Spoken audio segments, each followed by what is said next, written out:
do have some mugs for sale with pictures from this gallery for $2, and my books are also for sale. Well, thank you for coming, and welcome Nan Harvey and her new book. And thank you, Denise, for this opportunity, because it really is tremendous opportunity and something that you all provide the community, which is very much appreciated. This is my book, History Not Past. I've never been really interested in history. My grandmother got a master's in history, so it was always a big disappointment for her. But I always found history to be totally boring because it was one battle after another and a bunch of dates, and it didn't engage me. And then I bought my house here, and my father said, "Oh, our ancestors arrived here in 1652," and gave me the research that he had done, genealogical research. And when I started exploring these people, it really came to life for me. And one of the things that helped it come to life was that even though that long ago there were not many records, and so I was having to make guesses about how they got from here to here and that sort of thing, there was a scandal trial that had fascinating, and all the court records were absolutely fantastic. I was able to read these depositions and testimonies that spoke to me of a way people lived here that you just can't get out of history books. So I dug deeper and deeper and ended up writing this book. So I thought I would just read the first chapter, which is kind of what everybody does when they, not me, I mean usually I pick up a book and I read in the middle when I'm in a bookstore. Remember those? We don't have those anymore. But I'll just start, and as a matter of fact, I put my glasses, so I can even read the right words. Hang on here, sorry. She does editing work, and she's a very meticulous editor. But the printing part is print on demand through Amazon, so that appeals to me a lot. I didn't want necessarily to have to buy 2,000 books and that sort of thing. And I would be very interested in hearing what your publishing experience is. And she was recommended to me by Karen Hart, who's the executive director at the Mary Ball Washington Museum and Library. And I had done so much research there, and she knew what was going on with my book. So, chapter 1, Out of Leaf, 1645. It was not until 19 May that it was confirmed that plague had broken out in a room in the King James Hospital where a woman taught a class of children. And I guess I should, in every chapter I have a citation at the beginning of the chapter that grounds the action in the chapter. Marshall, Church in the Midst. When I consider those years called my life, I still recall vividly that spring of 1645. I was only 4 years old, not yet breeched, still in baby dresses, when I learned more than I cared to of death. That year there was a spring with birth and rebirth all right. John, born in the cold of that winter, baptized right after Epiphany. But this spring was different. This spring, birth didn't keep up with death. Couldn't. Before Father headed north to the Highlands, he stopped and sounded me at our stone home in Kingswark, surrounded by cobbled streets, all hard and damp with weak sun at the bank of the water oblique. Father was dressed for the killing, that already done and that to come, shiny and hard, glinting and noisy, clanging. I shrank back, and it made him laugh too loud. Mother ran her hand down his mail. She unclipped the swinging sword scabbard, her merriment infectious, until I had to laugh too, and Cook looked at me sharply. At the dining table, we watched Father gather Mother and carry her up the stairs. Their door closed, but didn't close off the sounds of their play. Nurse shushed and shooed us into our chamber. Too late up for you boys. Come, Robbie, taking my hand. She bundled Jamie and me into the bed after swaddling John and laying him in the cradle. The next morning, I heard Father's hobnail boots on the wooden floor, the door bolt thrown, creaking hinges, the door thump. I raised up to peek over the sill and saw his other-clad back disappear down the cobbled walk towards the stables. Dawn's thin light reflected from his helmet. Our family was never together again. Father went with his cousin Lord Lindsay Balkier's horse company to aptly named Dead Man's Woods, beating the English in the only part of the Civil War about which the Scots could be giddy with battlefield success. He was busy killing Roundheads. That's why he wasn't with Mother when she died. Her sickness came right after he left. Mother would return to her parish school teaching right after John's baptism.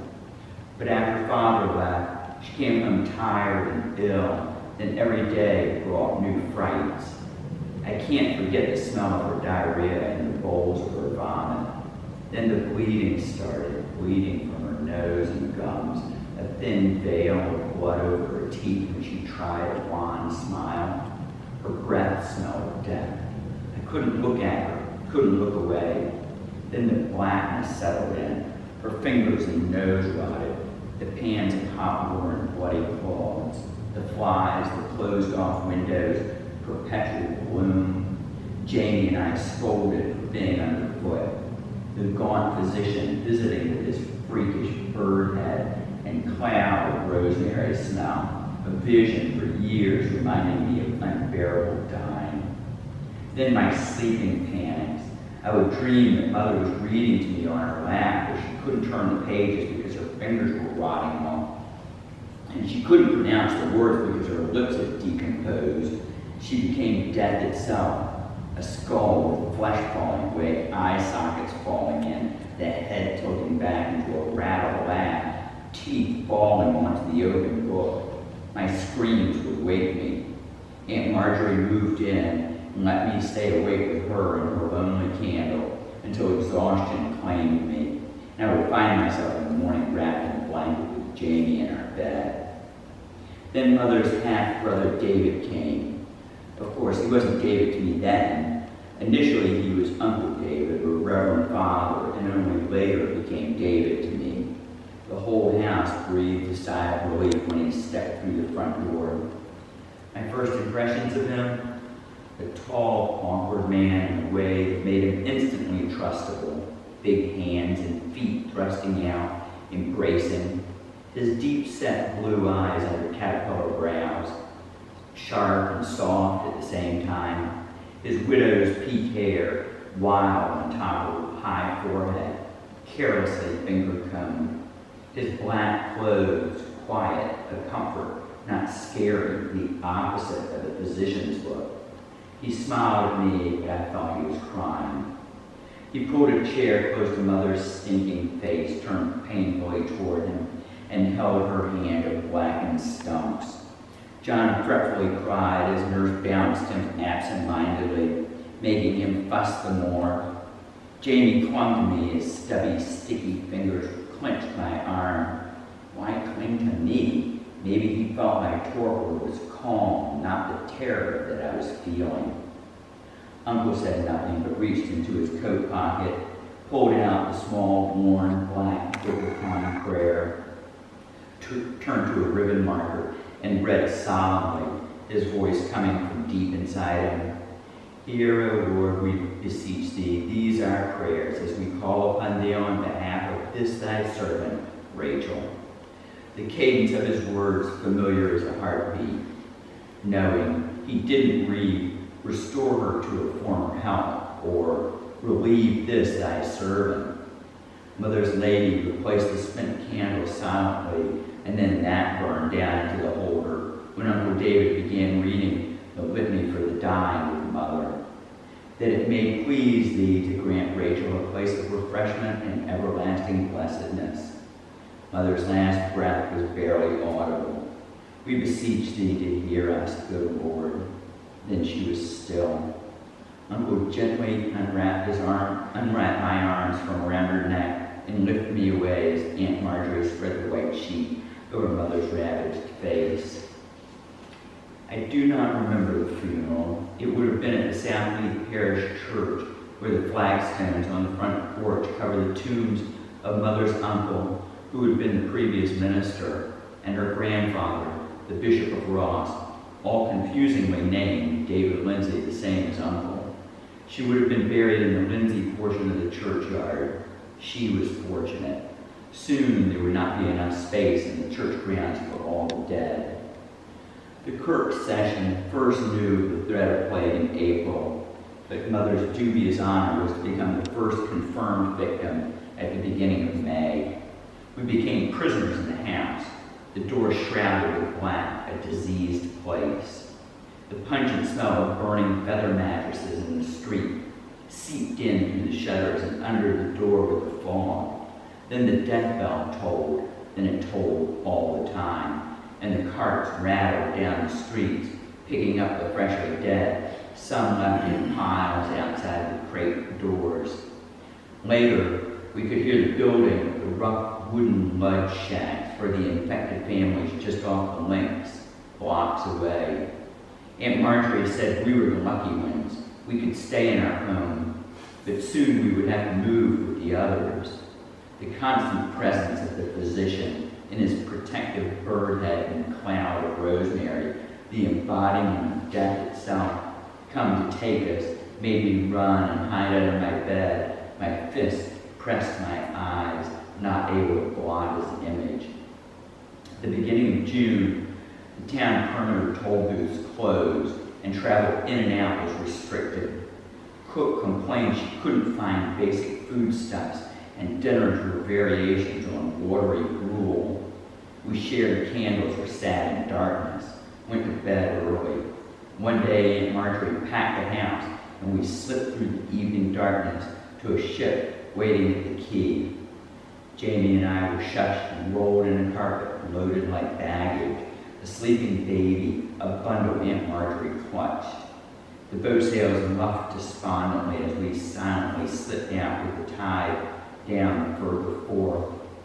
By prime, we struck a pier in St. Andrews, the rising sun obscured by fog.